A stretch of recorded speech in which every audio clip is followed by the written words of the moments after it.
Hello and welcome back to another Pokemon Aceo card Speedpaint.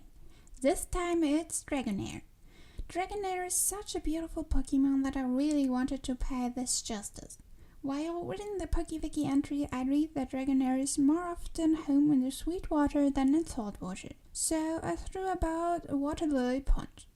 But since the beautiful Dragonair card I got from Multiliner already featured this, I threw about an underwater scene. So it's still a pond of water lilies, but from another perspective. I think I didn't draw such a background before. Actually, I tend to favor to draw coral reefs when I have to draw an underwater scene. There, I already know the look of some plants and corals. It's my comfort zone. But even when it's not a coral reef, it's usually saltwater. Some random kelp, like plants, if any at all, and that's it. I actually not quite sure why, but I tend to think that saltwater is more interesting and nicer to look at.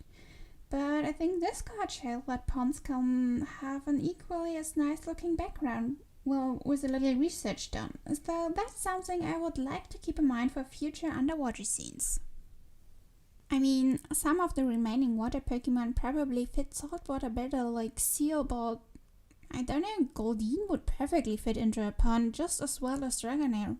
Maybe it will take some more research to find beautiful plants, but that's nothing that should stop me, so I'm looking actually forward to it. But back to the video and let's talk a bit more about the coloration. For Dragonair, I tried to give its skin some texture. For me, this little detail adds to its beauty because this way I can give it the little illusion of shimmering scales. For the highlights on the skin, I used a yellowish green instead of a yellow or blue. Usually for underwater I would use blue, but for a pond with usually a bit greener water and closer to the surface than with a coral reef, that made more sense for me to use a green color. Plus it complements the blue color of Dragonair.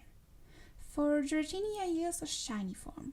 I really like this pink shiny. I already used it on the Dratini card, plus it adds a little color to the card because everything else is blue or green. Still, I toned it a bit down with the bluish shading because even though it's a pop of color, it shouldn't be the main focus point because it's not a Dratini but a Dragonair card. In the end, I'm really happy with the card result. It may be a bit simple, but I really like the card. So yeah, since there isn't any more to say, let's choose next week's Pokemon. Next week, I will have to draw one of the saddest little Pokemon, Cubone. Thank you so much for watching. If you like this video, please consider giving it a thumbs up, and if you don't want to miss any future videos, subscribe.